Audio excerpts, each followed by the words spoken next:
And it's so much fun because you only got 8 voices. Yeah, exactly. So, can I put in another hi-hat? No. Yeah. It's already using that channel. Yeah. I mean, I started, you know, I didn't go... It didn't exist actually at the time, these SAE schools of production or whatever. True. I started with a Porter studio, and I used, for my band, used to do all the demos on a Porter studio, and there you have to bounce tracks, you have to commit. And then if you've bounced and you think, shit, you know, the hi-hat wasn't loud enough, okay, let's put a shaker on there. This guy's to cover it, let's put the shaker on. Now we have to bounce it again. You're doing 2 things. One, the hi-hat wasn't loud enough. It makes you put a shaker on there.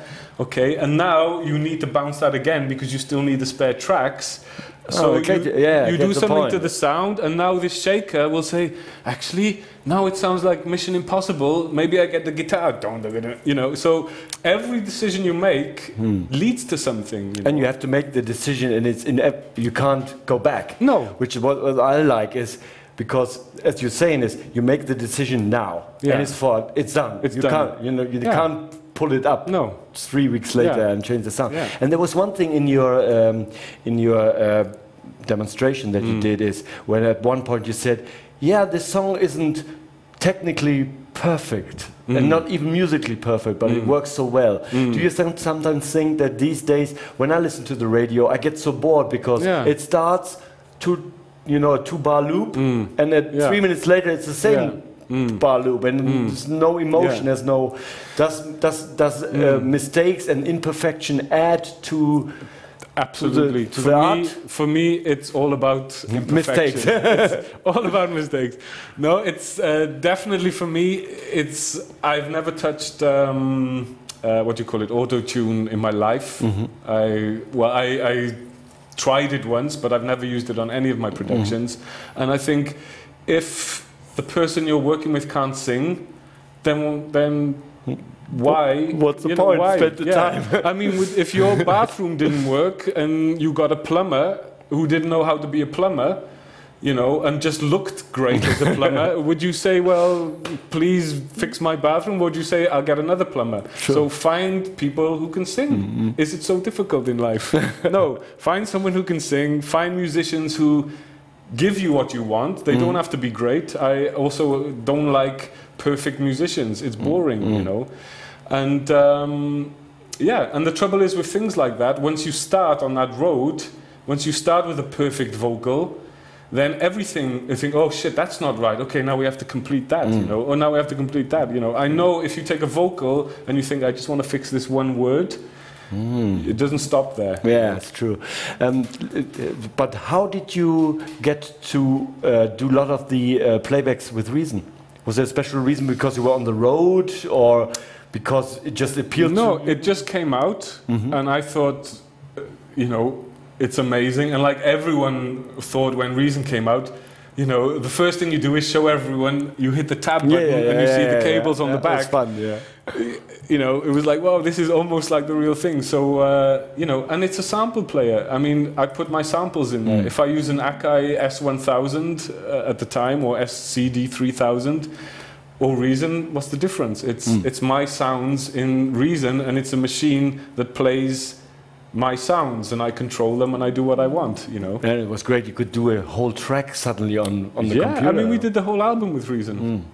The programming, obviously, when we needed real drums, we did real drums, real strings. So you did more. Did some of the sounds that you got out of Reason end up in the final production? Yeah, absolutely. And well, the single Mensch, as I talked, came from a demo and was 90% demo, even in the final version, and all the programming I did in Reason, because it was a new studio, a new setup. It was the first time we used Pro Tools on that album. Okay. And it was another thing that I thought was a very interesting. What did you use before you started using Pro Tools? Well, before Pro Tools, when I used to travel, I mean, you would hire a haulage company and pay a lot of money. You would have flight cases up to here, full of 2 Akais, all behind,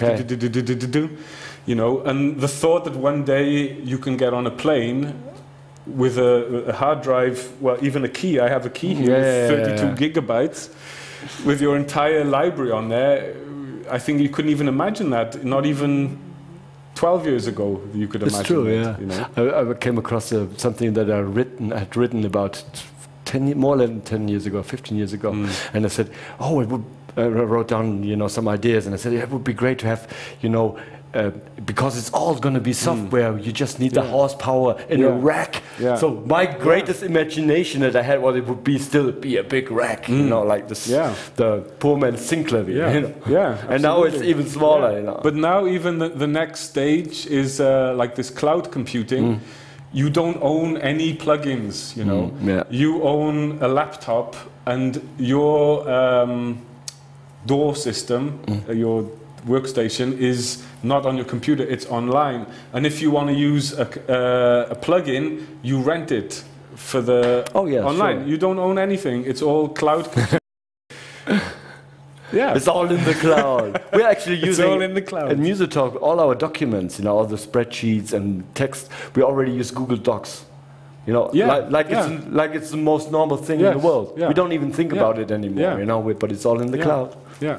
But we're not in the cloud. We're at the Kulturbrauerei. We're at the Kulturbrauerei. Okay. At the Avid creation tour. And it's interesting. And also, I was saying to someone earlier that it was quite odd for me. This is only the second time I've ever done something like this. And you know, Pro Tools, I don't realize it, but it's something very intimate.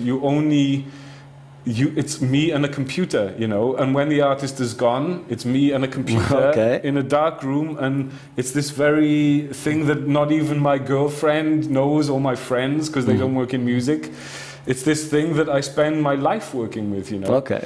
And suddenly to be in a room full of other people, you know, it's like, oh, okay, I'm not the only person in the world. Of course, I know and that. And look at my session window. Yeah. Did I label everything correctly? I'm not a good ambassador for Pro Tools work. Oh, okay, but you've been a great interview partner. Thank you. Okay, Alex, thank you very much for the interview. It was a pleasure. I will try to pop round and pay you a visit here in Berlin, because Alex, you're in Berlin, right? It would be a pleasure. Okay. Thank you very much. Thank you very much.